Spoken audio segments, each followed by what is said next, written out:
जैसे ही रहमान साहब का टाइम ख़त्म हुआ, वहीं से उज़ैर बलूच बहुत सुर्खियों में आए। हमारे यहाँ कल्चर है जी। बलोचों में, पश्तून में और सिंध में भी है कि कत्ल का बदला कत्ल। इस्लाम भी कहता है। अरशद पप्पू, उनका कत्ल हुआ और उनके सर से फुटबॉल बना के खेले गए। आप डेलिबरेटली मार रहे हैं, तो इस तरह की चीजें करके आप कानून का भी तमाशा बनाते हैं और इस्लाम को भी तौबा नऊज़ुबिल्लाह आप तमाशा बनाते हैं कि लोग आप लाइसेंस टू किल दे दें, ये मारो, थोड़े कोल 2 करोड़ हैं तो दे देना। ये गुल प्लाजा की आग लगी नहीं है, लगाई गई है अच्छा।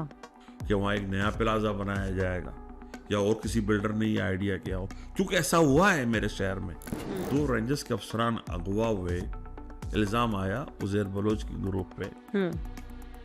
मुख्तसर ये कि वो इल्ज़ाम गलत साबित हुआ, लेकिन जब तक ये रेंजर्स वाले वहाँ पहुँचे, उन रेंजर्स के अफसरान का मर्डर हो चुका था। तो कहा जाता है कि उज़ैर बलूच के दौर में बाकायदा टॉर्चर सेल्स बनाए गए। ये गलत बात, ऐसा कुछ नहीं था। अब तो आपके सामने जो हबीब बैठा है ना, वो 5% ज़हीन है।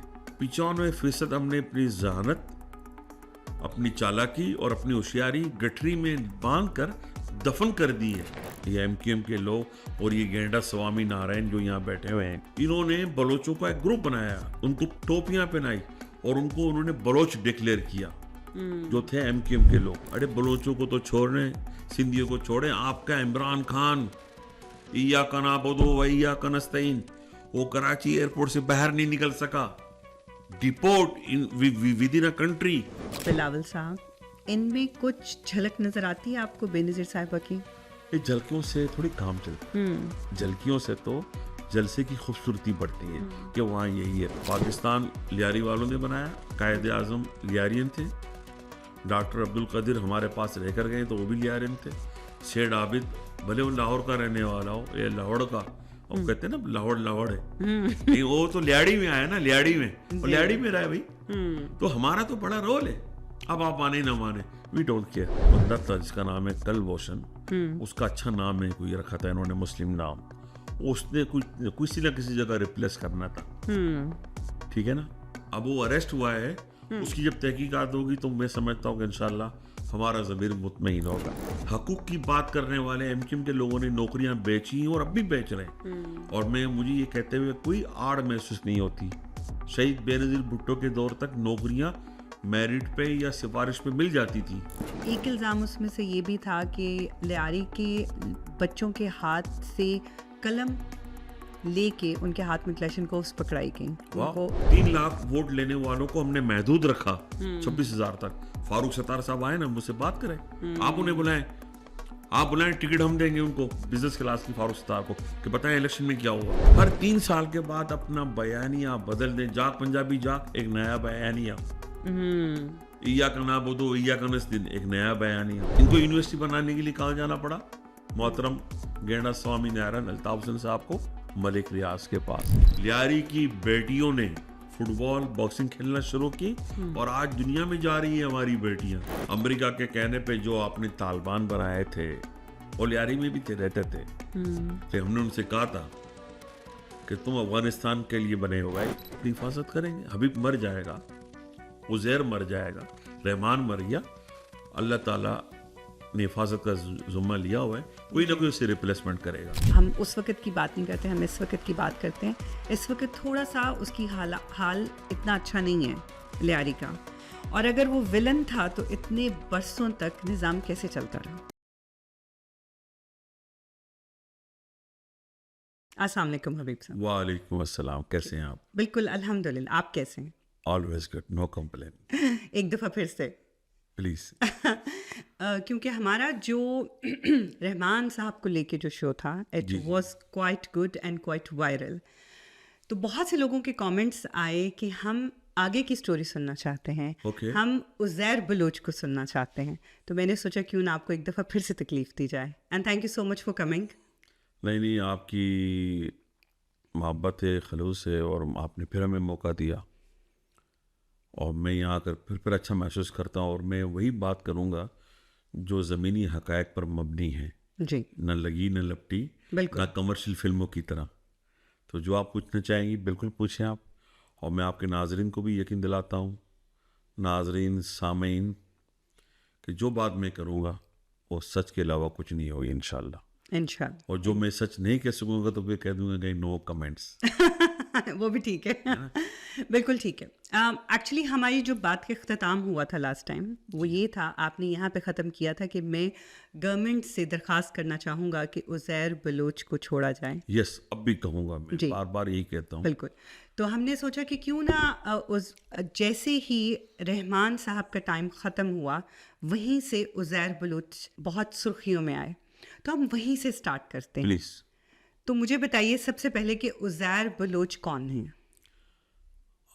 उज़ैर बलोच लियारी का बेटा है, फर्जंद पाकिस्तान है, लियारी का बेटा है, सिंध का बेटा है, और उसने अपनी मट्टी का कर्ज अदा किया है कि जब हम बीइंग अ पाकिस्तानी पैदा होते हैं, जैसे अब हम पे दो कर्ज हैं, एक पाकिस्तान का और एक बरतानिया का। बिल्कुल। तो क्योंकि जहाँ आप रहते हैं तो हमारा ये नज़रिया है, हमारा ये कल्चर है, हमारा ये डीएनए है कि जहाँ आप रहते हैं वो आपकी मट्टी होती है और आपका वतन होता है। तो वतन से पहली ही शर्त वफादारी है। बिल्कुल। तो उज़ैर लियारी में पैदा हुआ, पाकिस्तान का शहरी था, है और रहेगा। तो दो बातें लोग करते हैं जी, वो फिर ईरानी कैसे हो गया, उस तरफ भी आएंगे हम। हाँ, तो उसको मैं कह देता हूँ। और ड्यूल नेशनलिटी हमारे यहाँ है कि हमारे यहाँ बलोच कल्चर में कुछ लोग ड्यूल नेशनल है, ओमान के, मस्कत के, बिल्कुल। कुछ ईरान के हैं, कुछ कतर के हैं। हम अब लोग जैसे भी तो है ना ड्यूल नेशनल। ड्यूल नेशनल है, जैसे ब्रिटिश, पाकिस्तान। अब जैसे मेरे वालिद मस्कत आर्मी में थे, ओमान की आर्मी में थे, तो हम अब भी ये राइट्स रखते हैं कि अगर हम कोशिश करें तो हमें ओमान की नेशनलिटी मिल जाएगी। जी। लेकिन क्योंकि पाकिस्तान के साथ इतनी वाबस्तगी हो गई है, जब मेरे फादर की डेथ हुई तो मैं अंडर 17 था, तो बहन भाइयों की जिम्मेदारियां, तो मैं मस्कत नहीं जा सका। हालांकि वहाँ से 2 बार ख़त आए, मैं ख़ुद कॉन्सुलेट भी किया, जी। लेकिन वो वालदा का हमारा फ़ैसला था कि हमने नहीं जाना वहाँ, क्योंकि यहाँ की फैमिली को मेंटेन करना था एज अ घर का बड़ा होने के नाते। जी।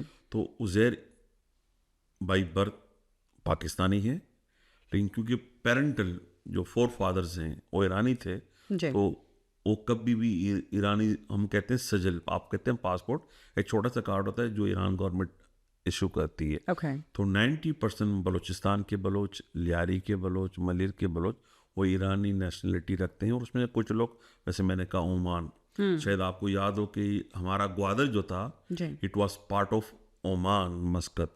बिल्कुल साथ लगता है ना। उस वक्त की हुकूमतों ने जो मामला हुआ तो ग्वादर हमें मिल गया, जी। ठीक है ना। और एक वक्त था अभी कुछ अरसा पहले तक ओमान के लोग आते थे, ग्वादर से बलूचिस्तान के लोगों को भर्ती करते थे अपनी फोर्सेस के लिए, जिसमें आर्मी और पुलिस फोर्स होती थी। फिर मुझे नहीं पता कि पाकिस्तान के फॉरेन मिनिस्टर ऑफिस ने क्या किया क्या नहीं किया कि वो सिलसिला रुक गया। ये सिलसिला भी होना चाहिए। तो बलूचिस्तान की जो हम पे बर्डन्स हैं हमारी गवर्नमेंट्स पे, वो अपनी नाअहलियों की वजह से या कुछ भी कमियाबी की वजह से, महरूमियों की वजह से उन लोगों को एडजस्ट नहीं कर सकती। तो मैं समझता हूँ कि 10 मई के बाद जी। F-17 थंडर की वजह से बड़ी अपॉर्चुनिटी मिली है। बिल्कुल। तो हम अपने बलोचों को, अपने सिंध के लोगों को एडजस्ट करें इन गल्फ ममालिक में। आज भी हमारे बहुत सारे बलोच लियारी के दुबई की पुलिस में है, ओमान की पुलिस में है, इवन कतर की पुलिस में भी हैं। जी। तो it is such a great opportunity. So हम 1 घंटे का न सोचें, अगले 50 साल का सोचें। बिल्कुल। तो प्लीज़। जी। तो क्वेश्चन फिर वहीं पे है कि उज़ैर बलोच साहब जो हैं जी, उनके एकदम से रहमान साहब के बाद वो कैसे हाईलाइट हो गए? हाँ मैं यहाँ था जब रहमान की शहादत हुई। ओके। अल्लाह उसे गरी के रहमत करे। बैरिस्टर सिबूतुल्लाह कादरी क्यूसी होते थे, first Queen's counsel, first Muslim QC, जी। जो हमारी आपकी ड्यूल नेशनलिटी है उनके मरोने में थी। उनके घर दावत थी। वो पाकिस्तान पीपल्स पार्टी के जोमा मतलब चौधरी एतजाज़ हसन, जहांगीर बदर एंड अदर्स, उनके घर मीटिंग थी कि टीवी में खबर चली कि रहमान बलोच को इनकाउंटर मुकाबले में हलाक कर दिया गया है। तो मेरे लिए तो बहुत भारी खबर थी। तो खैर फिर मैंने उस मीटिंग को तो महफिल को डिसबस किया और मैं घर चला गया। और अगले दिन मैंने फैसला किया बड़ा क्विक कि I have to go Pakistan back. Okay. तो ज़ाहिर सिचुएशन बड़ी ख़तरनाक थी कि जिस तरह का पोर्ट्रेट क्रिएट किया था पुलिस ने और हुकूमतों ने और चौधरी असलम एंड कंपनीज ने कि वो कुछ को डके तो पता नहीं क्या क्या आप जानती हैं, लोग भी जानते हैं। तो मुझे बैरिस्टर सिबुद्दौला कादरी साहब ने मना किया और लॉर्ड नज़ीर अहमद साहब ने मना किया कि you must care and you don't need to go. लेकिन मेरी वाइफ को मैंने मशवरा किया कि मेरा जाना ज़रूरी है।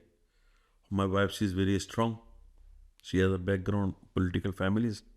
बहरहाल मैं चला गया।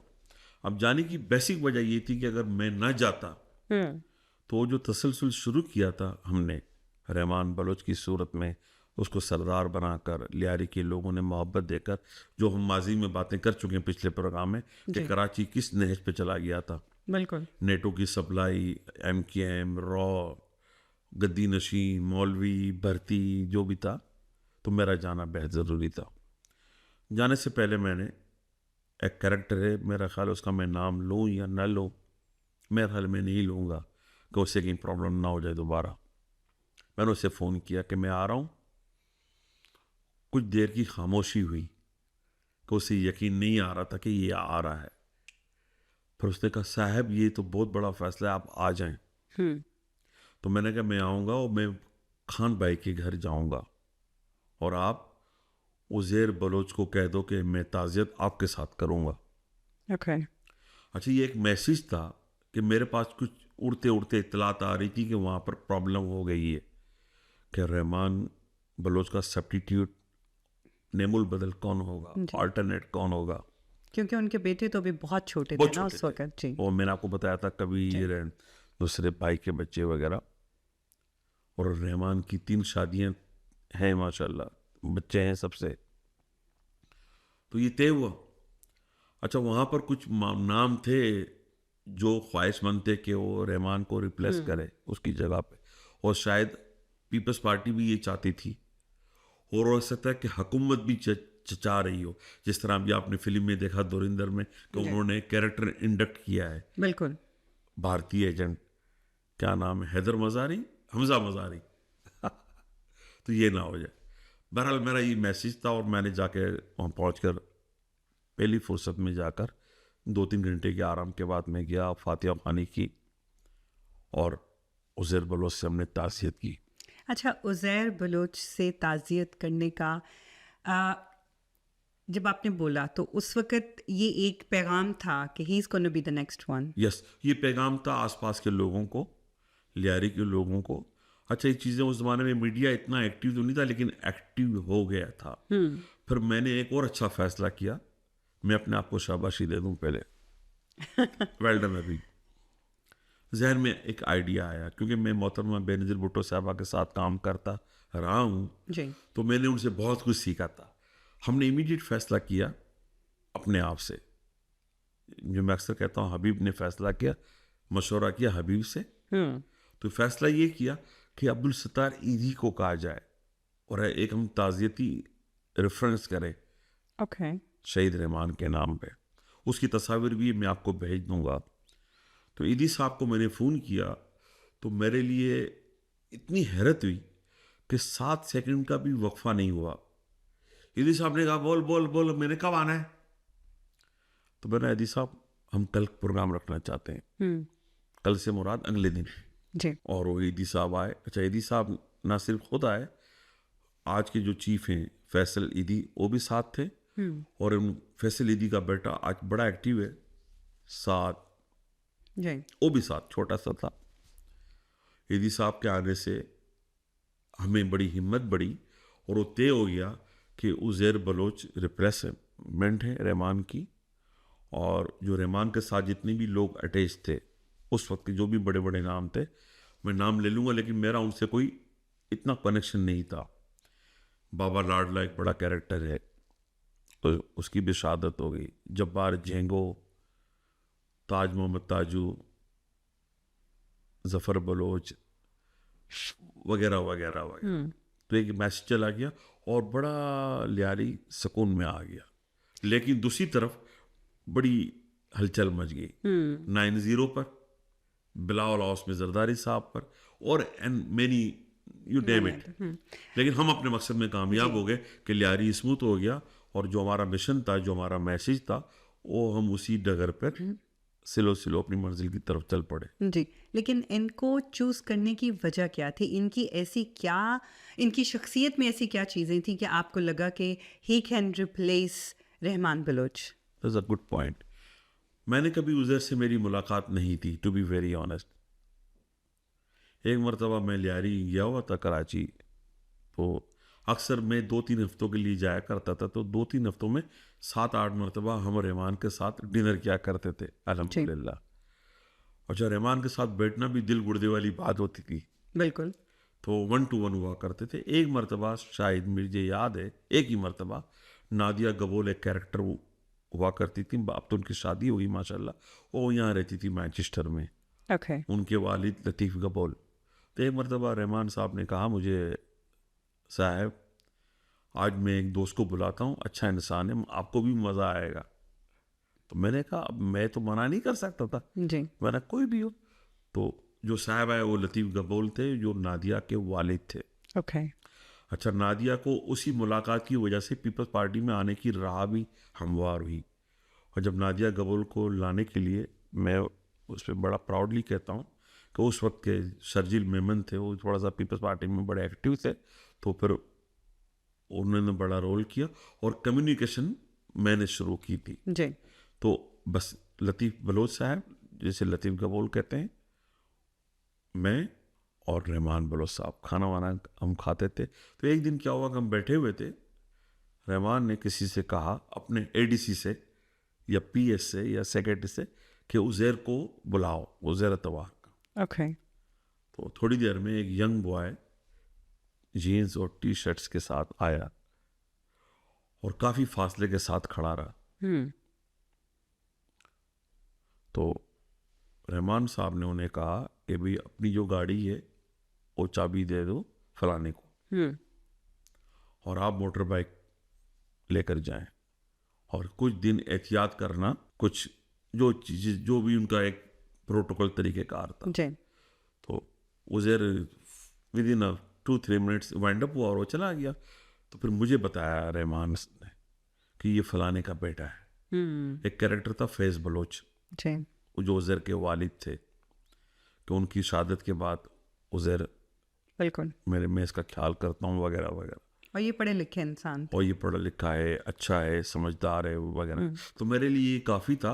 जी। अच्छा, उसके बाद तो मेरी वाकई कोई मुलाकात नहीं हुई, हाँ। जबकि उस शहादत के बाद मैंने कहा कि अच्छा, उस दौरान में जितनी मुलाकात है कि कोई भी ऐसा कैरेक्टर नहीं था जिसको रहमान ने बुलाया हो और इस कदर उसकी लुक आफ्टर की हो।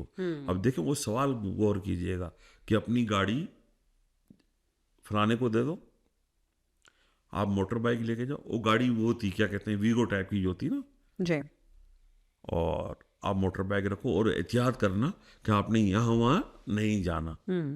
तो मैंने एक आइडिया लगाया, और मेरा आइडिया बड़ा दुरुस्त था कि रहमान इतने सारे लोगों में उस पर ज़्यादा एतमाद भी कर रहा था और उसका ख्याल भी रखता था, उसके वालिद की वजह से या उसकी कैपेबिलिटी की वजह से या एबिलिटी की वजह से।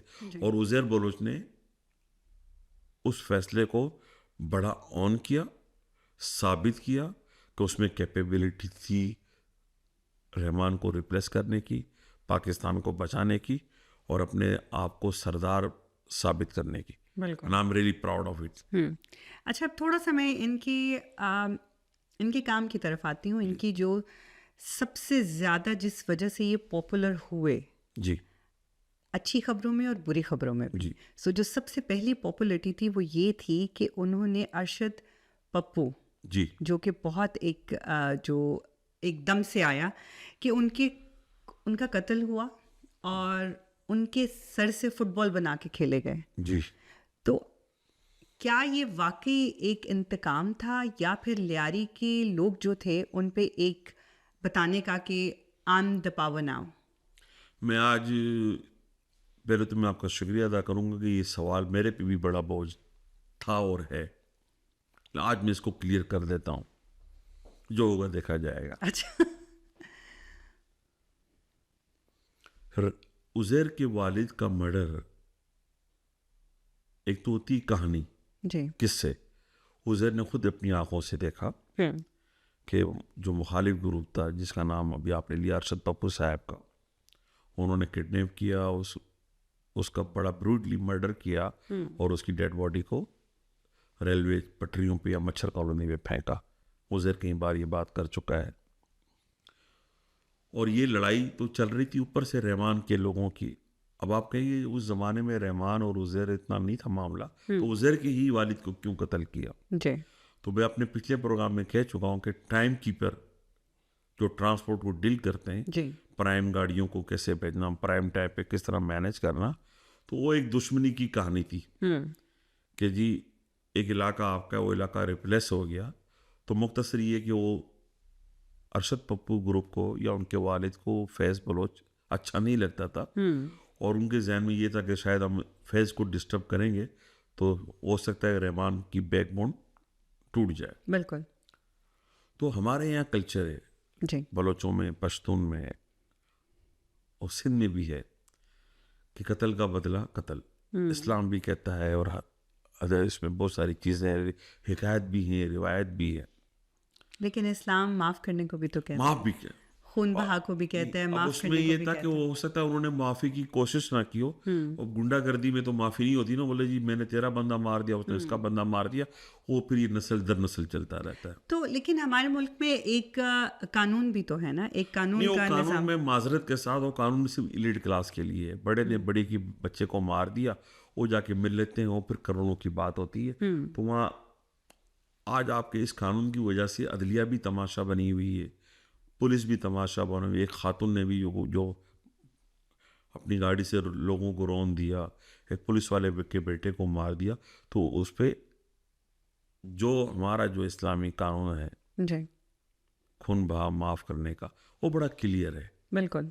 एक नादानी हो, गलती हो, कुछ मसला आ जाए, आप डेलिबरेटली मार रहे हैं, तो इस तरह की चीज़ें करके आप कानून का भी तमाशा बनाते हैं और इस्लाम को भी तोबनउज़ुबिल्लाह आप तमाशा बनाते हैं कि लोग आप लाइसेंस टू किल दे दें, ये मारो, थोड़े को 2 करोड़ हैं तो दे देना। अच्छा, तो यहाँ पे उज़ैर साहब ने अपने बाप का बदला लिया अरशद पप्पू नहीं, से। उसमें जो मैं कहना चाह रहा हूँ जी।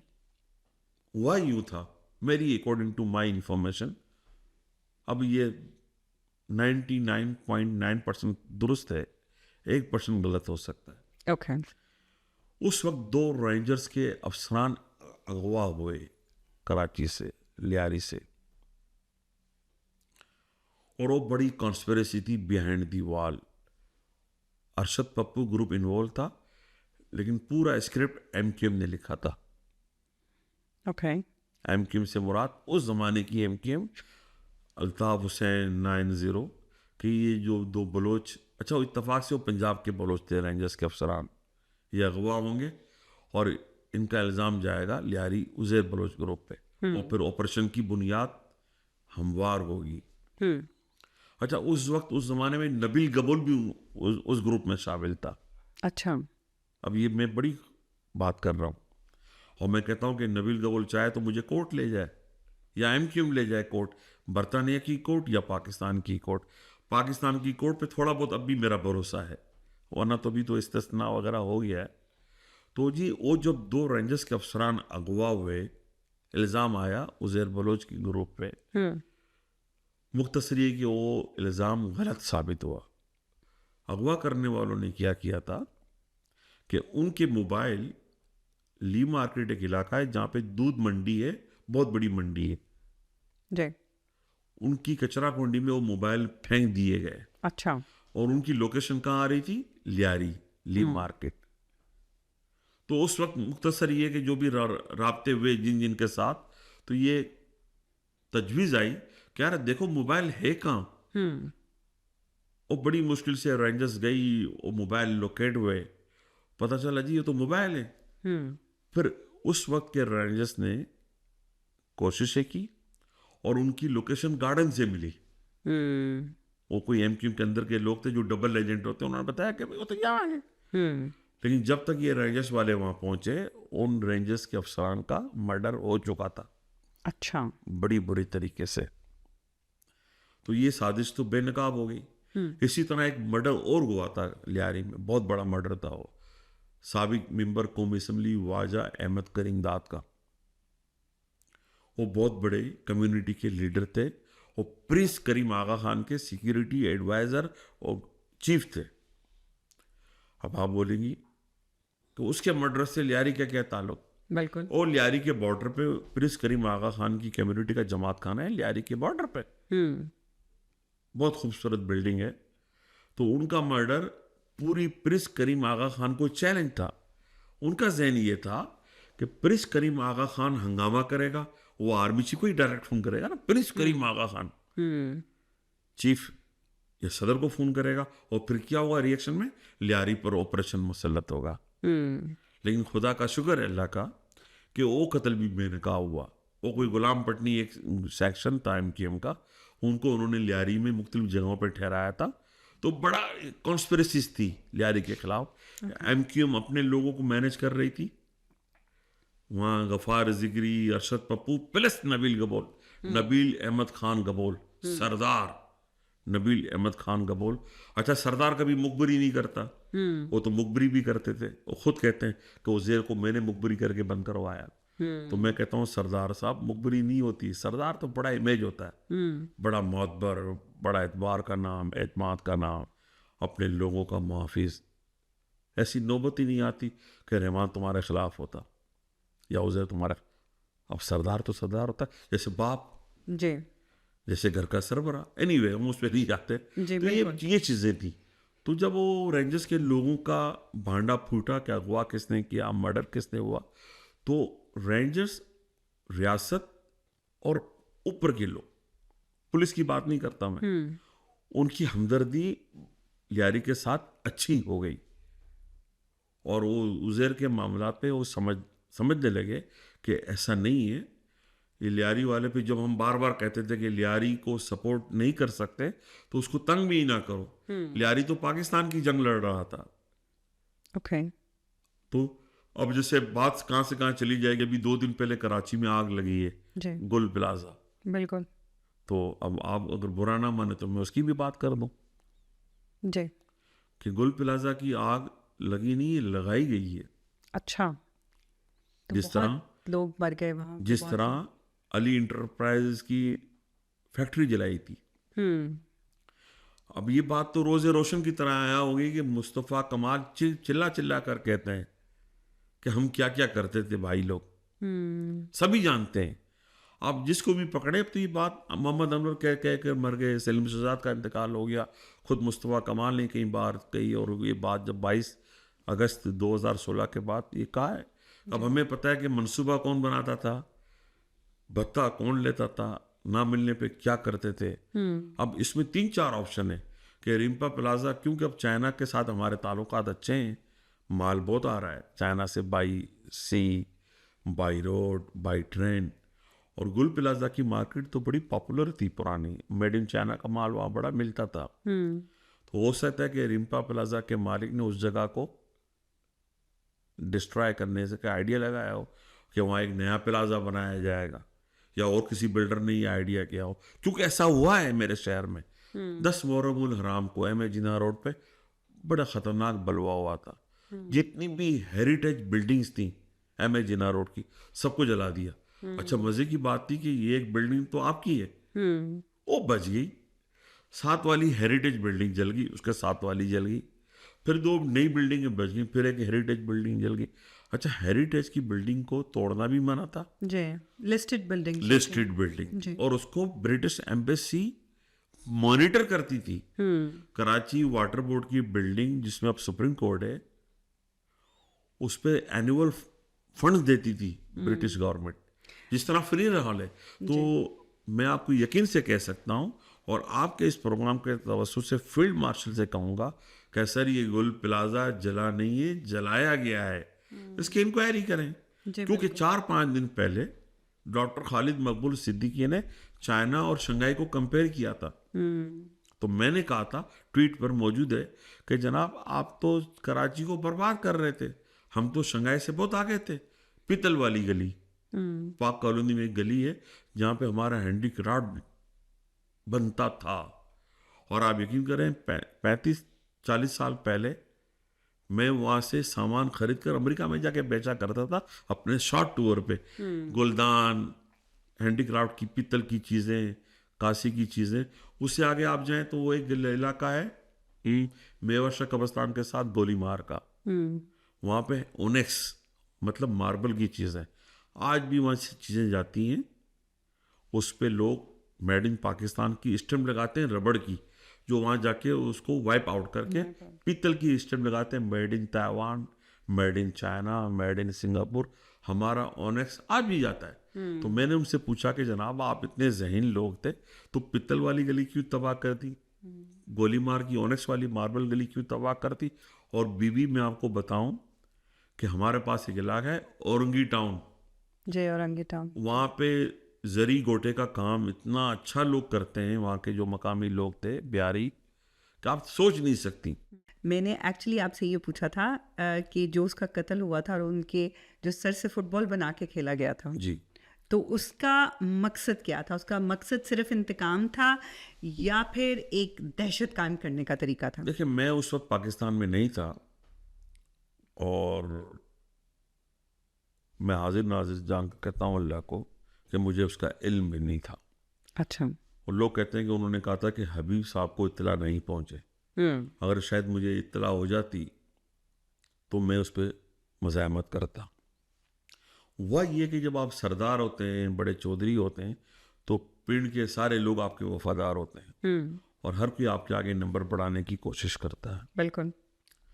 तो जो मैंने तहकीकात की बाद में कि जनाब के जब उसको पकड़ के लेकर आए, उसमें भी 2 कहानियाँ हैं कि ये डील हुई थी ऊपर कि जनाब आपने इसको मारना है और वीडियो भी बना के भेजनी है, जिनके वो 2 बंदे मारे गए थे। ओके। वो कोऑर्डिनेट हुआ था। ये में थोड़ी टेक्निकल बातें हैं जिसको मैं खुलकर नहीं कहना चाहता। जी। तो हुआ ये कि जनाब के जब वो उसको इन्होंने पकड़ लिया आए तो हर आदमी अपने अपने हिस्से का हिस्सा डालने लगा। किसी ने थप्पड़ मारी, किसी ने पत्थर मारा, किसी ने क्या मारा और वो बहुत वर्ष सूरत हाल थी। मतलब एक तरह काफी टॉर्चर किया गया था। एक तरह का बलवा हो गया। फिर बताया कि वहाँ से उज़ैर तो चला गया था और लोग इतने मुश्तिल हुए कि उन्होंने उज़ैर को भी लिफ्ट नहीं कराई, क्योंकि वो अरशद के बारे में ये मशहूर था कि उसने लियारी के बहुत सारे लोगों के साथ कुछ चीज़ें की थी। अच्छा, यही हाल लोगों का था कि उस ज़माने में नबील भी अगर उनके हाथ आता तो वो नबील को भी मार देते। तो ये हुआ है हकीकतन। अच्छा, उसकी वीडियो भी मार्केट में आई जो मैंने नहीं देखी आज तक बतौर इंसान के। और मैंने उस वक्त भी उस कत्ल की मजम्मत की थी कि भाई आपके पास अल्लाह ने इख्तियार दिया भी था तो आप थोड़ा बहुत कुछ करके उसको पुलिस के हवाले कर देते। बिल्कुल। लेकिन ये गलत हुआ जो कुछ हुआ। अच्छा, कहा जाता है कि उज़ैर बलोच के दौर में बाकायदा टॉर्चर सेल्स बनाए गए। ये गलत बात है, ऐसा कुछ नहीं था। अच्छा। टॉर्चर सेल मैंने ज़रूर देखे थे। सैयद इकबाल हैदर के साथ सेनेटर थे हमारे लाडी में, जब 19 जून 1992 में कराची में ऑपरेशन हुआ MQM पर। ओके। तो उनके टॉर्चर सेल थे पीलीभीत, फिर वो तो वहाँ थी लियाकताबाद थी, तो ये MQM के टॉर्चर सेल की तरफ थे। और उसमें फिर एक मशहूर वाक़या था, 5 सोख्ता लाशें, जिसमें एक लड़का था असगर, पाकिस्तानी पीपल्स पार्टी के 5 वर्कर थे। उनको उन्होंने बहुत ज़्यादा बेईमाना तशद्दुद करके उनकी लाशें जलाई थी। और लांडी में तो मैंने भी देखे थे, वो वहाँ की औरतें बताती थी कि बड़ा शोर होता था, ये लोग फांसी देते थे, ये करते थे। तो ये रहा है तस्वुर कराची में। अच्छा। लेकिन मैं अल्लाह को हाजिर नाजिर दाग कहता हूँ कि मैंने लियारी में कोई टॉर्चर सेल नहीं देखा। किससे उनके बहुत सुने हैं। अच्छा, उज़ैर बलोच के हामी उनको रॉबिन हुड कहते हैं, जैसे कि आपने पिछले एपिसोड में भी बोला था कि रहमान डकैत को भी रॉबिन हुड कहा जाता था। लेकिन जो गरीब ताजर थे और उनसे भत्ता वसूल किया जाता था, तो 2 डिफरेंट किस्म की उनकी शख्सियत थी। आप यकीन कीजिए, मैं नाम भी देता हूँ, उनके नंबर भी मैं आपको दे दूंगा। ये इल्ज़ाम बहुत था पीपल्स पार्टी की हुकूमत में भी, और सारा इल्ज़ाम लियारी पे था। अच्छा। अच्छा, मैं क्योंकि जब इलेक्शन के ज़माने में जब जैसे मैंने बताया कि मैं जब करीब रहा तो मैं चाह रहा था कि एजुकेशन, स्पोर्ट्स, जी। लियारी का सॉफ्ट इमेज बिल्डअप हो, बिल्कुल।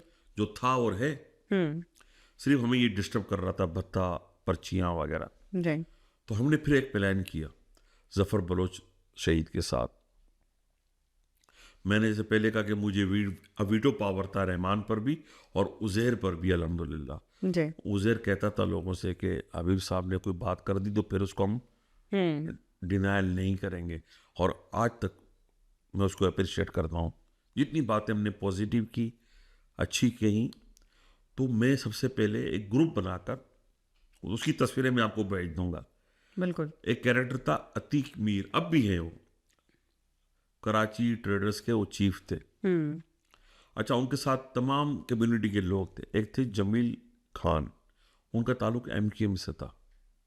हम मिले आराम बाग में जाकर, वो बड़ा रिश्क था हमें उनसे मिलना उस इलाके में, कि वो जी। इलाका, अच्छा MQM तो पाकिस्तान की बादशाह थी ना, जिधर भी मार दे, बिल्कुल। है ना। बिल्कुल। हम वहाँ गए, उस जमाने में नए नए टेलीफोन आए थे, सेटेलाइट मोबाइल नहीं, डायलिंग फोन। हमने 2 फोन अलॉट किए लियारी के नाम पर। प्रेस क्लब में प्रेस कॉन्फ्रेंस की, वो फोन सामने रखे कि भाई ये फोन करें, ये फोन डायरेक्ट उज़ैर बलोच उठाएगा या जफर बलोच उठाएगा, जी। आप कंप्लेन करें, अगर ये 2 आंसर नहीं करते तो मेरा लंदन का ये फोन, आप मुझे फोन करें। जर्नलिस्टों ने बाकायदा उस नंबर पे कॉल की, जी। हमने अटेंड की। उसके बाद लियारी से ये एलिगेशन खत्म हो गया। अच्छा। ऊपर क्या करते थे ये लोग, हमारे दोस्त अहबाब, ये सारे भत्ते, सारे क्राइम ये करते थे, और घूम फिर कर क्या कहते थे, लियारी वाले। अच्छा, ये अच्छा कर रहे थे, इनकी बर्बादी में वही चीज़ हमें काम आई। आज सुन लो, मैं बता देता हूँ कि अल्लाह का शुक्र है हम ज़हीन थे पॉलिटिकली। अब तो आपके सामने जो हबीब बैठा है ना, वो 5% ज़हीन है। 95% हमने अपनी जहानत, अपनी चालाकी और अपनी होशियारी गठरी में बांध कर दफन कर दी है। अच्छा। मैं इतना ज़हीन था पॉलिटिकली, अल्हम्दुलिल्लाह, कि लोग खार खाते हैं ना, लेग बुलिंग करते हैं। हमने बोला यार ये किसी हाल में भी खुश नहीं है। अच्छा, 5% में भी ये खुश नहीं है। अब ये तो मैं ख़त्म नहीं करूँगा भाई। तो हमने जफ़र से बात की कि यार ये तो बड़ा अच्छा है कि हर जगह हमारा नाम हो रहा है, और हम बैठे बैठे हिमालय का पहाड़ बन गए। लियारी गैंगवार, अमन कमेटी, डाकू डकैत, ये वो, कि भाई फोन हमारे नाम से करना। आपको फोन किया कि ये प्रॉपर्टी हमारे हवाले कर, वरना तू तो गई है। अच्छा, फिर वो क्या करते थे, मैं आपको आज एक बात और बता देता हूं। उनका लबो लहजा बलोची वाला होता था, उमर शरीफ का। अरे तेरे को मैं जान से मार देगा, तुम कैसा बात करती है, अड़े अड़े अड़े करके इन्होंने ये हरकतें की, जो मुईन अख्तर, उमर शरीफ करते रहे थे। और जो मैं बात अब बताने लगा हूं आपको, जी। ये बलोचों को भी अकल आ जाएगी। ये इतने ज़हीन थे ये MQM के लोग, और ये गेंडा स्वामी नारायण जो यहां बैठे हुए हैं, इन्होंने बलोचों का एक ग्रुप बनाया, उनको पाक बनाई, टोपियां पहनाई, और उनको उन्होंने बलोच डिक्लेयर किया, जो थे MQM के लोग। और उनके सरबराह कौन थे, मोहम्मद अनवर, जो बेचारे मरूम मर गए। ये जाके यूनाइटेड नेशन के लोगों से मिले, जेनीवा जाके मिले, यूरोप में मिले, ब्रसेल्स गए, ब्रसेल, चाइना, इधर उधर, कि ये बलोच है। और उनके नाम पे ये डॉलर्स पकड़ते रहे। ये तो एक दिन क्या हुआ, जब डॉलर आप लेंगे और डॉलर तकसीम नहीं करेंगे तो मुखबरी तो हो जाएगी। बात लीक हुई, पर हमने प्रेस कॉन्फ्रेंस करके बताया ऊपर के लोगों को भी और यहाँ के बलोचों को भी कि भाई तुम हो किधर, तुम्हारे नाम पे तो दुकान कोई और चला रहा है। तो इन्होंने बड़ी कमीनगी और बड़ी खतरनाक हरकतें की। आप यकीन करें, जब इनका दौर था ना बीबी जी। हमारे सिंध के लोग ओबाड़ों से आगे नहीं आते थे बेचारे। वो अपनी टोपियां बगलों में छुपा लिया करते थे। बलोच नहीं आते थे, कराची नो गो एरिया था। अरे बलोचों को तो छोड़ने, सिंधियों को छोड़े, आपका इमरान खान इया का नाबुदो व इया का नस्तईन, वो कराची एयरपोर्ट से बाहर नहीं निकल सका। Deport in with in a country. Justice Chaudhry Iftikhar वो कराची एयरपोर्ट से बाहर नहीं निकल सके। क्यों? यहाँ से अल्ताफ भाई ने कहा था कि जनरल मुशर्रफ ने कहा था ना कि देखा ताकत का इस्तेमाल, लाहौर में मुक्का ले रहा था, तो कराची में तो सर जो भी अल्ताफ का यार था वही था, अल्ताफ का गद्दार, मौत का हकदार। पूरे 10-11 साल जनरल मुशर्रफ ने इन पे हाथ रखा। इमरान खान साहब अगर कराची आए 2014 में, तो thanks to Zulfiqar Mirza, thanks to Lyari gang war and many thanks to Habib Jan जिसने वो ब्रिज बनाया। राबिया जिया जिंदा हैं, फ़ोन करके पूछ लें। इमरान से मेरी भी बात हुई, जुल्फ़िकार मिर्ज़ा की भी बात हुई। हमने पैसे भी नहीं लिए, हमने अपने पैसे देके सुजुकियाँ ट्रक अरेंज किए और उनको कराची में ये हमने आइडिया दिया एस्टेब्लिशमेंट को कि इमरान एक नाम तो था ना। तो बीबी, मैं आपसे ये बड़े वसूख से कह सकता हूँ कि लियारी इनोसेंट था, इनोसेंट है और रहेगा। इक्का दुक्का % तो क्रिमिनल हो सकते हैं, करोड़ों फरिश्तों में एक इब्लिस भी तो था ना। कोई एक आध हमारे यहाँ इब्लिस है तो उसको तो आप माफ कर दें। 99% हम अच्छे थे, अच्छे हैं और अच्छे रहेंगे। पाकिस्तान लियारी वालों ने बनाया, कायदे आज़म लियारियन थे। डॉक्टर अब्दुल कदीर हमारे पास रहकर गए तो वो भी लियारियन थे। सेठ आबिद भले वो लाहौर का रहने वाला हो, ये लाहौर का, वो कहते हैं ना लाहौर है, नहीं वो तो लियाड़ी में आया ना, लियाड़ी में, और लियाड़ी में रहा भाई। तो हमारा तो बड़ा रोल है। अब आप माने ना माने, वी डोंट केयर। अच्छा, उज़ैर बलूच खुद एतराफ़ किया उन्होंने कि वो पीपल्स पार्टी के लिए ही काम करते रहे हैं। यस, जिस तरह से फरियाल तालपुर का नाम भी उन्होंने लिया था कि मैं उनके लिए काम करता रहूं। लेकिन जब उन पे ये सारी एक कहते हैं ना कि मुसीबत आई जी, और ये सब कुछ हुआ, तो फिर पीपल्स पार्टी ने उनका साथ क्यों नहीं दिया? ये हमेशा होता रहा है। हजारों खरबों फरिश्ते थे, जब इब्लिस को निकाला तो अकेला ही गया ना बेचारा। जी। तो ये तो रिवायत है, मजहबी भी, सियासी भी और दुनिया की भी। आज मोदी अकेला है, ट्रम्प हमारे साथ है, जी, है ना। वो कितने बड़े बड़े जुलूस निकालता था, आज इमरान खान बेचारे बंद हैं। तो ये रिवायत है, बदलती रहती है कि दस्तियाब सूरत के मुताबिक पॉलिटिकल लोग फैसले करते हैं। तो पॉलिटिकल वर्कर को भी चाहिए, लेट मी फिनिश मात्र, पॉलिटिकल वर्कर को चाहिए कि दस्तियाब सूरत के मुताबिक काम करो। इतनी दरबारगिरी करो, इतनी ज़मीर मुतमईन रहे। तो उज़ैर को मैं कहता था, किसी हद तक उन्होंने मेरी बात मानी भी थी। लियारी में पीटीआई, जमात इस्लामी जो 2-3 ग्रुप थे, हमने उनको जब एक्सेस दी तो वजह हमारी यही थी कि कल कला को जब पीपल्स पार्टी हमसे आंखें बदले तो हमारे पास ऑल्टरनेट ग्रुप भी तो हो। बिल्कुल।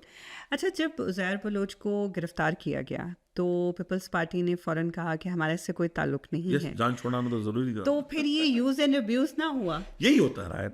अच्छा, यही होता रहा है। देखें, अब फैमिली की बात करें तो हमेशा हस्बैंड, माँ मजबूत हो तो माँ के साथ ही खड़ा होता है, वो बीवी कितनी ही प्यारी की ना हो, लेकिन माँ की बात मानी जाती। आजकल की बात नहीं कर रहा मैं, हमारे दौर में तो ये होता था कि जी अब्बा को जो अम्मा ने कह दिया, दादी दादी है ना जी, दादा दादा है। तो ये इस पे कोई दुख की बात नहीं है। मैं पॉलिटिकल वर्कर पीपल्स पार्टी का था, शहीद बीबी हमसे बहुत प्यार करती थी, उन्होंने हमेशा मैं सपोर्ट किया। तो उनके जाने के बाद हमने महसूस किया, ग्राउंड को स्टडी किया, ग्राउंड रियलिटी को मॉनिटर करने के बाद हमने कहा कि आसिफ अली जरदारी से हमारा डाक खाना नहीं मिलेगा। मोहतरमा या भुट्टो खानदान एक डिफरेंट चैप था जी। भुट्टो साहब अपने लोगों से प्यार करते तो आखिर तक खड़े रहते थे। यही क्वालिटी बेगम भुट्टो साहबा में थी, यही क्वालिटी शहीद बेनज़ीर साहबा में थी। मैं बिलावल भुट्टो के लिए कुछ नहीं कह सकता कि ज़ाहिर है उसका ज़्यादा वक्त जरदारी साहब के साथ गुजरा है, तो वो बोलता है ना कि वो रंग तो चढ़ ही जाता है। तो उज़ैर बलोच की ये बदनसीबी थी कि उसका वास्ता पॉलिटिकली तौर पे शहीद बेनज़ीर भुट्टो के साथ इतना नहीं पड़ा जितना फरियाल साहबा के साथ या जरदारी साहब के साथ था। अब वो जरदारी साहब के साथ जो उनकी टीम है, दे ऑल मेटेरियलिस्टिक कमर्शियल लोग हैं। वो तो आपको लगता है कि जो इनके बेटे हैं बेनज़ीर साहिबा के, बिलावल साहब, इनमें कुछ झलक नज़र आती है आपको बेनज़ीर साहिबा की? ये झलकियों से थोड़ी काम चलता है। झलकियों से तो जलसे की खूबसूरती बढ़ती है कि वहाँ ये था। आपका पूरा एक्ट 100% होना चाहिए। बिल्कुल। झलकियों से झलक से काम नहीं चलता, मैं नहीं समझता। लेकिन मुझे लगता है कि बेनज़ीर साहिबा भी खुल के कुछ नहीं कर सकी थी, उनके ऊपर भी जरदारी साहब का बहुत एक प्रेशर था। मेरा नहीं ख्याल, जितनी मीटिंग्स हमने अटेंड की हैं, जितनी मर्तबा उन्हें मैं सुना है, वो बहुत दबंग, दिलेर, दूरंदेश खातून थी। अच्छा। अगर ऐसा होता, उसके बाप को तो शहीद किया था एटम बम बनाने के नाम पर, ऊपर मिसाइल टेक्नोलॉजी नहीं लाती। समझ रही मेरी बात? जी सबने मना किया था कि तुसी की कर रहे हो। बिल्कुल। उसे वतन का दिफा अजीज था, और मैं यहाँ पे शुक्रिया अदा करूँगा जनरल असलम बेग का कि उसने बड़ी हिम्मत की और ये इस बात को टीवी पर कहा आकर कि बेनज़ीर भुट्टो एक अजीम, बहादुर, दिलेर औरत थी कि जिसने इस डील को फाइनल किया। और मैं आपको एक बात और बताऊं, इतनी दिलेर थी जी कि डॉक्टर अब्दुल कदीर खान के मामले में भी बड़ी फ्लेक्सिबल थी, वरना आज ईरान टेक्नोलॉजी में इतना आगे नहीं हो। सही कह रहे हैं आप। अच्छा, फ़ौजी अदालत ने उज़ैर बलोच को ईरान के लिए जासूसी करने के इल्ज़ाम में सज़ा सुनाई। एक शख्स जो ख़ुद को लियारी का मुहाफ़िज़ कहता है, तो वो मुल्क के राज फ़रोख्त कर सकता है क्या? वो मसले थी फौज की, उस पर हम ज़्यादा बात ना करें ओके। तो बेहतर होगा। बस इतना देखें उज़ैर ने कितना बड़ा काम किया है, जी उस पर आप अगर थोड़ा सा भी गौर करेंगे, धुरंधर फिल्म को उन्होंने वो फिल्म को डाइवर्ट किया है ना। जी वो यही चाहते थे कि कराची में जो बंदा था जिसका नाम है कलभूषण, उसका अच्छा नाम है कोई रखा था इन्होंने, मुस्लिम नाम, उसने किसी ना किसी जगह रिप्लेस करना था। ठीक है ना। अब वो अरेस्ट हुआ है, उसकी जब तहकीकात होगी तो मैं समझता हूँ कि इंशाल्लाह हमारा ज़मीर मुतमईन होगा। और मैं जानता हूँ उसकी माँ को भी, उसकी माँ ने कहा है उज़ैर की, और मैं भी ये कहता हूँ कि मैं उज़ैर के साथ इतना रहा हूँ, अगर हमें 1% भी साहिबा होता कि ये गद्दार है तो पहले उसकी माँ उसको मार देती। तो हमारे यहाँ आपको जानकर ये हैरत होगी कि पाकिस्तान की मरात में हमें 1% हिस्सा नहीं मिला। अभी क्रिकेट वालों ने मैच जीता, उनको 2-2 करोड़ 5-5 करोड़ दे दिए, हमारी पूरी टीम को 5 लाख दिए। तो 16 लोगों की फुटबॉल टीम, 5 लाख, 10-15 हज़ार भी इससे में नहीं आए। बिल्कुल। और हमारे लोग आज भी, अभी एक हमारे यहाँ किरण फाउंडेशन है, उसकी बच्चियां फ्रांस गई हैं ट्रेनिंग के लिए फुटबॉल, अपनी मदद आप कहते हैं। और हमारी फुटबॉल एकेडमी है, अमाद एकेडमी, एक अनवर भट्टी साहब है, उनकी स्कूल है रोज़, ऐसे बहुत सारे लोग हैं। वो आज भी इस उम्मीद के बगैर अपने बच्चों को पढ़ाते भी हैं, उन पे खर्चा भी करते हैं कि हमें नौकरी तो मिलेगी नहीं, मेरिट तो वहाँ है नहीं, कोई किसी को रहम आ जाए तो कुछ हो जाए, लेकिन वो अब भी नाउम्मीद नहीं है। आज एक लड़की को मैंने देखा है बैंजो बजाते हुए, यास्मीन नाम है उसका, नौशकी की रहने वाली बलोच है। तो उसके बाप दादा का जो फन उसको डाइवर्ट हुआ है। आज मैंने बात की है सैयद अहमद शाह, जो आर्ट काउंसिल कराची के चीफ हैं, हमारे दोस्त हैं जी।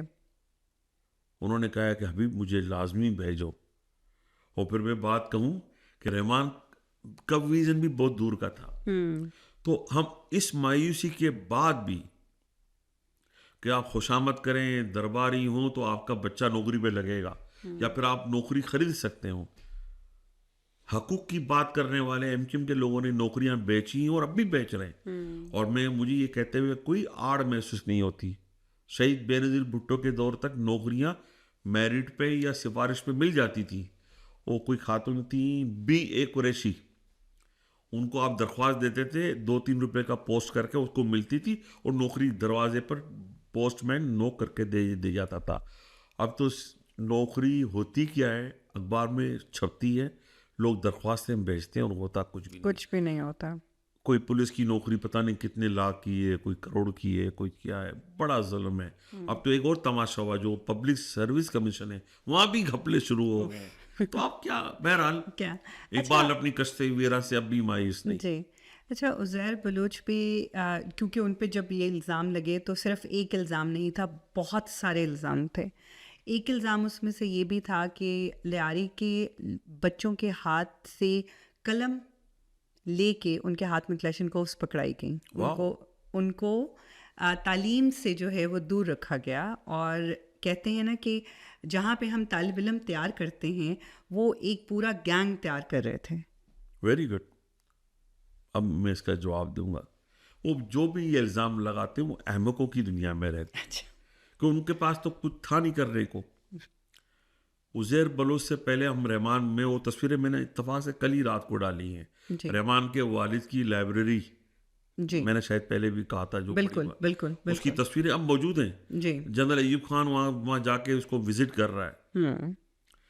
रहमान ने अपने दौर में, जैसे मैंने कहा था ना, मेडिकल कॉलेज ये वगैरह, उसके बच्चे फोन कर ले, उनके बच्चों ने धमाका किया हुआ है, धमाल डाली हुई है सोशल मीडिया पे। वो कबीर, जिसे मैंने कहा था कि वो पढ़ने के लिए वो लंदन आना चाहते हैं, लेकिन अभी कहाँ हैं वो, उनके बेटे कहाँ हैं? सब पाकिस्तान में मौजूद है माशाल्लाह। उसमें एक रहमान के भाई का बेटा काउंसिलर है पीपल्स पार्टी की सीट पर। अच्छा। और इंशाल्लाह आगे वो MP MLA बनेंगे, उनके बड़े ख्यालात अच्छे हैं। लेकिन ये जो सारे इल्ज़ाम हैं, मतलब ये सिर्फ ये नहीं कि हम सिर्फ मुंह से एक इल्ज़ाम कह रहे हैं, ये उनके ख़िलाफ़ जितने भी मुकदमे दायर किए गए, ये सारे इल्ज़ाम उनमें लिखे गए। आई नो कि बहुत से इल्ज़ाम से वो बरी कर दिए जा चुके हैं, लेकिन जो एक मेन इल्ज़ाम है जिसकी वजह से वो आज भी अंदर हैं, वो है स्पाई का, वो है जासूस का। नहीं देखे ना, वो आप कहने को पाकिस्तान में अगर अदालतें आज़ाद हों जी तो उसको इस इल्ज़ाम पे करोड़ों खरबों देने पड़ेंगे। मैं आपके सामने बैठा हुआ हूँ, मैं आपको कातिल लगता हूँ? नहीं। Thank you very much. मैं आपको दहशतगर्द लगता हूँ? बिल्कुल अगर भी नहीं। रियासत अच्छी हो तो सबसे बड़ा अवार्ड मुझे दे, कि मैंने अपना पूरा पॉलिटिकल कैरियर, कारोबार छोड़कर मैं क्यों उनकी तरफ गया, रहमान की तरफ या उज़ैर की तरफ। रहमान की शहादत के बाद मैं बोलता उज़ैर से क्या लेना देना, जान छुड़ाओ। रियासत मेरी हिफाजत नहीं कर सकी। मैं टिकट होल्डर हूँ पीपल्स पार्टी का, सूबाई असम्बली का उम्मीदवार, और मैं जीता हुआ हूँ। ये हारे में भी जो फॉर्म 47 का इतना हंगामा करते हैं ये लोग।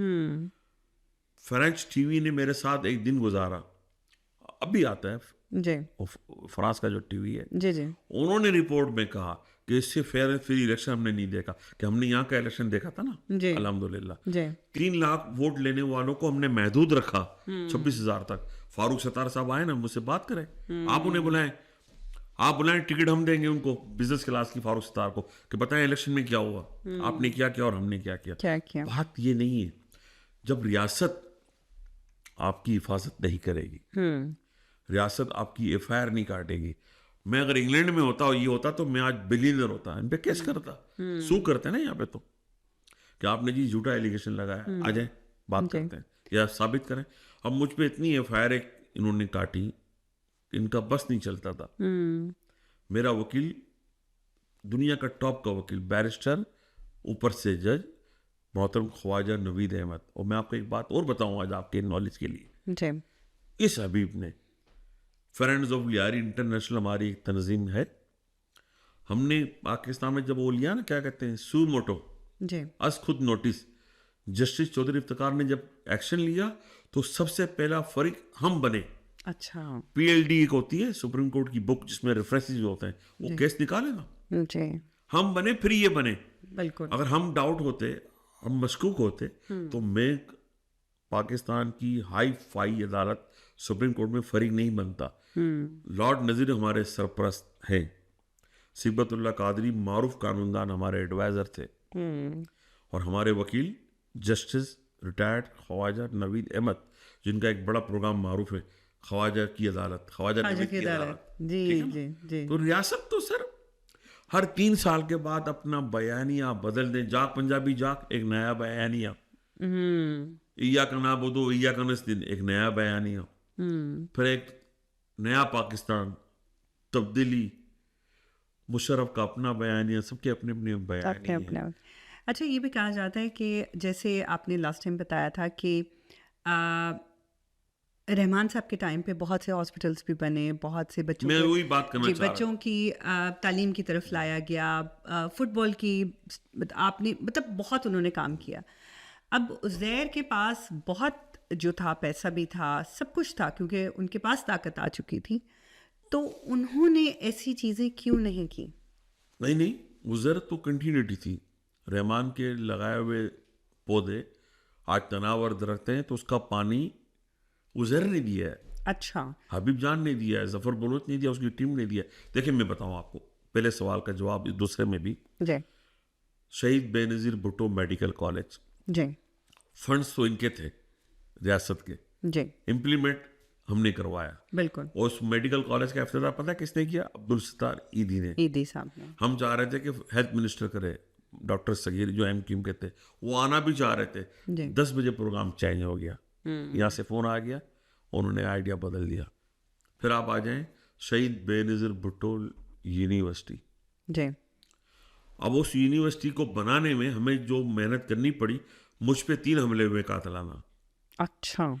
ये गवर्नर हाउस के स्टाफ ने इंफॉर्मेशन दी हमें कि कल शाम 6 बजे तक अगर यूनिवर्सिटी का फाइनल सिग्नेचर नहीं हुई तो यूनिवर्सिटी नल एंड वाइट हो जाएगी, आईनी तौर पे कोई मामला। जी हमने बहुत बड़ी रैली निकाली, गवर्नर हाउस का घेराव किया, और थैंक्स टू जुल्फ़िकार मिर्ज़ा, उनकी इंटरव्यूइंग के बाद वो यूनिवर्सिटी का बिल साइन हुआ। तो हमारी क्या बनी? शहीद बेनज़ीर भुट्टो लियारी यूनिवर्सिटी। और इनको यूनिवर्सिटी बनाने के लिए कहाँ जाना पड़ा? मोहतरम गेंडा स्वामी नारायण अल्ताफ हुसैन साहब को, मलिक रियाज के पास। मलिक रियाज को जानती हैं आप? बहुत बड़े आइकॉन टैकॉन बिल्डर, हैदराबाद में बोला हम बनाएंगे अपने बाप के नाम। तो अल्ताफ साहब के वालिद का नाम है जनाब Nazir Sahab, I am not sure, but Mohammad Nazir इसी नाम। वो यूनिवर्सिटी नहीं बन सकी। हमने, लियारी के दहशतगर्दों ने, अमन कमेटी के गुंडों ने, डकैतों ने शहीद बेनज़ीर भुट्टो मेडिकल कॉलेज, शहीद बेनज़ीर भुट्टो यूनिवर्सिटी, शहीद Benazir Bhutto law college, engineering college. फिर आप आ जाएं, फुटबॉल हाउस रेंजर्स के कब्जे में था, पीपल्स प्ले ग्राउंड रेंजर्स के कब्जे में था। हमने उनसे रिक्वेस्ट की, उस जमाने के डीजी और जो भी थे कमांडर, वो खाली हुए। हमारे यहाँ पर फुटबॉल की तरक्की हुई। लियारी की बेटियों ने फुटबॉल बॉक्सिंग खेलना शुरू की, और आज दुनिया में जा रही है हमारी बेटियां, वो लियारी की बेटियां हैं। हम तो कहते हैं पाकिस्तान की बेटियां हैं। जी तो आप कहते हैं कि उज़ैर के दौर में या रहमान के दौर में ये जुल्म हुआ है। और हाँ, एक बात आपको और बताऊं, अमेरिका के कहने पे जो आपने तालिबान बनाए थे, वो लियारी में भी थे, रहते थे। फिर हमने उनसे कहा था कि तुम अफगानिस्तान के लिए बने हो भाई, लियारी में ना नाई की दुकान बंद होगी, वो बोलते दाढ़ी नहीं कटेगा, और ना हीरा मंडी बंद होगी। माजरत के साथ, हीरा मंडी क्योंकि लियारी के बॉर्डर पे है, अंग्रेजों ने बनाई थी, चार्ल्स नेपियर ने अपनी फौज के सुकून के लिए। नाम तो वही है ना। उस हीरा मंडी को इस्तेमाल किया अल्ताफ हुसैन ने। अभी एक वीडियो चल रही है, वहां पे इन्होंने कोत बनाई, कोत कहते हैं असला का डिपो। अच्छा। और वो डिपो रेंजर्स ने बरामद की, दरामद की, जो भी था, दरियाफ्त किया, पकड़े गए वो। आप यकीन कीजिए कि अल्ताफ भाई की साथ तो ज्यादती ये होगी कि उन्होंने माल बड़ा पकड़ा, नेटो का माल खुद भी रखा, ये इस्तेमाल नहीं कर सके। बाकी लियारी ने अपने फुटबॉल को, अपनी साइकिलिंग को, अपनी बॉक्सिंग को, अपनी बच्चियों को उनकी एजुकेशन के लिए किया। हाँ, जो बेरोजगार थे, कोई आना चाहता था बंदूक चलाने के लिए, तो बंदूक चलाने वाले भी तो जरूरी थे ना।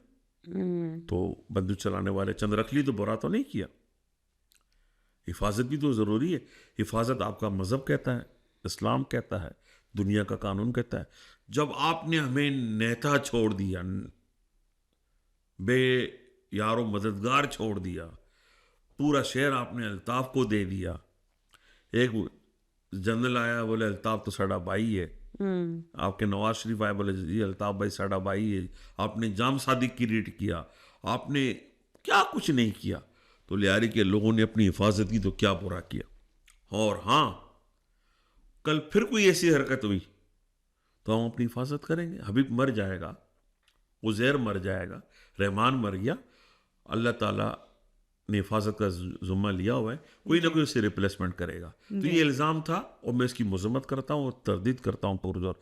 हमने एजुकेशन पे बड़ा काम किया और आज भी वो बिल्डिंगें मौजूद हैं, लोग पढ़ते हैं, शहर की बच्चियाँ आती हैं, मेडिकल कॉलेज में स्टूडेंट्स हैं, यूनिवर्सिटी की स्टूडेंट हैं। जी।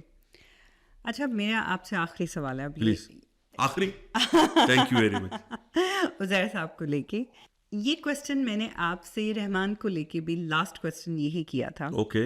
कि आपकी नज़र में वो विलन हैं या फिर वो हीरो हैं? अगर वो हीरो हैं तो लियारी जो है वो अभी इस वक्त, हम उस वक्त की बात नहीं करते, हम इस वक्त की बात करते हैं। इस वक्त थोड़ा सा उसकी हाल इतना अच्छा नहीं है लियारी का, और अगर वो विलन था तो इतने बरसों तक निज़ाम कैसे चलता रहा? देखिए जी, ये तो अपने अपने सोच की बात है। बद ने बद जाना, नेक ने नेक जाना, जी। ठीक है ना। लियारी से तो बुरा हाल इस्लामाबाद का है, वहाँ दरख्त काट दिए गए। लाहौर का एक शहर अच्छा है, सबब तो जो है ना वहाँ का भी बुरा हाल है। मुझे ये लाहौर नहीं पसंद। लियारी पे इतना जुल्म हुआ है, वो रियासत की नाअहली है। अब गुल प्लाजा जो जला है, लोग कहते हैं मेयर जिम्मेदार, मैं कहता हूँ मेयर से ज़्यादा जिम्मेदार वज़ीर आला है। वज़ीर आला से जिम्मेदार जो है वज़ीर आज़म है, वज़ीर आज़म से ज़्यादा जिम्मेदार सदर है। यहाँ पे तो आप देखती ना कि फीडबैक होता है, फॉलोअप होता है। हम ना फीडबैक लेते हैं ना फॉलोअप कर लेते हैं। बिल्कुल। तो उज़ैर जो है मेरे लिए हीरो है कि उसने ना मसाइद हालात में गद्दारों की मौजूदगी में, उनके पास इतना असला, इतनी बैक, रियासती सपोर्ट उनके साथ होने के बावजूद हिम्मत दिखाई और अपने शहर को, अपने इलाके को बचाया। मैं कल भी ये बात कर चुका हूँ, बार बार करता हूँ कि टिक्का खान का जो एक्ट था, लोग बुरा कहते हैं, मैं कहता हूँ वो ठीक था कि गद्दार मौत का हकदार है। जब तुम कहते हो कि कायद का गद्दार, कायद से मुराद अल्ताफ का गद्दार, मौत का हकदार, हम कहते हैं वतन का गद्दार, मौत का हकदार। अब वतन को आप पाकिस्तान कहो या लियारी कहो, वतन तो वतन ही है ना जी। तो उज़ैर बलोच का रोल बहुत अच्छा था, है, अल्लाह उसको ज़िंदगी दे। रहमान का रोल अच्छा था, जो उसने शमा जलाई थी, आज तक वो जल रही है। जिस तरह ओलंपिक गेम की मशल जलती है, हैंड टू हैंड ट्रांसफ़र होती है। तो मेरा ख्याल है आप उज़ैर को बुरा कहें, we don't care, we don't mind. आप अपने अल्ताफ को हीरो माने, वी डोंट केयर। हिंदुस्तान का PhD अमिताभ बच्चन जब पत्थर को अपना खुदा मानता है, ये तो फिर जिंदा लोग हैं ना, हम तो इनको इंसान मानते हैं, अजीम मानते हैं, तो हम इस पे कोई परवाह नहीं करते। और देखिए, आर्मी चीफ अपने हल्फ तक वफादार है मुल्क का, उसके दिफा का। हम बगैर हल्फ के वफादार हैं मरते दम तक। ये बड़ा फैसला है। तो आज आप किसी को, जनरल क्यानी को बुलाएं कि जी आ जाओ, बोलेगा आप तुझे पागल हो गए, मेरे बॉर्डर तक जाना है। वो अपने हल्फ तक ही, छड़ी तक ही वफादार है। हमारे पास ना छड़ी है, ना बंदूक है, ना टैंक है। अजान दी बाप ने मुसलमान, स्कूल गए तराना पढ़ा तो पाकिस्तान, मौलवी का खुतबा सुना हकूकुल इबाद, तो हम तो उस चीज़ के कायल हैं। हाँ, जो हमें कहेगा कि खुदा दो हैं, वो हमारा दुश्मन है। जो कहेगा कि जी ये मोहम्मद मुस्तफ़ा सल्लल्लाहु अलैहि वसल्लम आखिरी नबी नहीं है, वो हमारा दुश्मन है। जो कहेगा कि पाकिस्तान ऐसा है, तो वो हमारा दुश्मन है। तो ये बात रहमान ने भी साबित की है, उज़ैर ने भी साबित की है, और उज़ैर की औलाद, रहमान की औलाद ये साबित करेगी। और लियारी का बच्चा, चाहे वो बच्चा लियारी का महाजिर हो, क्रिश्चियन हो, हिंदू हो, आप कहेंगे कि मैं इनके नाम क्यों लेता हूँ, कि हमारे लियारी में सब है। जी बिल्कुल। हमारे लियारी में मंदिर भी महफूज है, गिरजा घर भी महफूज है, और तमाम कम्युनिटी, जब MKM का बहुत झगड़ा था तो हमारे लियारी में मुहाजिर भी बहुत थे। आज भी लियारी में बिहार कॉलोनी है और बिहारी गली है, नाम नहीं बदला। लियारी में आज भी आगरा ताज है, आगरा के रहने वाले। और मैं आपको बताऊं कि लियारी का जो जमात इस्लामी का मेंबर पार्लियामेंट बना था ना, वो बलोच नहीं था, वो सिंधी भी नहीं था, वो ब्रोही भी नहीं था, वो एक बिहारी था, बिहारी था। उर्दू बोलने वाला था। जी। तो लियारी के लोगों का दिल दिमाग कुशादा है, बड़ा है, और आप हमारे लोगों के लिए कुछ भी कहें, मेहनती हैं। और पाकिस्तान की मैशियत में जहाँ कराची का 70% रोल है इकनॉमी, तो 20% 30% साड़ा भी रोल हैगा। जी बिल्कुल। आज का प्रोग्राम करने का मकसद ये था कि ये ना हो कि इंडिया ने जैसे धुरंधर बनाई इस तरह से, जैसा कि आप लोगों को पता है कि उसका पार्ट 2 भी आ रहा है मार्च में, उससे पहले आप लोगों तक उज़ैर बलोच की एक छवि ज़रूर होनी चाहिए, पता होना चाहिए कि जो हम देखने जा रहे हैं उसमें क्या सच है क्या झूठ है। और ऐसा ना हो कि हम धुरंधर के बाद जिस तरह से रहमान बलोच को जिक्र कर रहे हैं, उनकी बात हो रही है या लोगों को पता चल रहा है, ये हम पहले से एक इन्फॉर्मेशन लोगों को पता होना चाहिए कि क्या है। और हबीब साहब को दोबारा से ज़हमत देने का मकसद भी यही था थैंक यू। कि हम जो एक लड़ी चली बलोचों की, जो रहमान बलोच तो हमेशा से हैं, लेकिन जो रहमान बलोच से चली और आगे उज़ैर बलोच तक पहुंची, वो आगे और कहाँ तक जाती है और उज़ैर बलोच का लियारी में कितना कंट्रीब्यूशन है। तो इंशाल्लाह दोबारा से इसी तरह हम दोबारा से आएंगे एक नए मेहमान के साथ और एक बहुत ही अच्छे सब्जेक्ट के साथ। तो तब तक के लिए अल्लाह हाफ़िज़।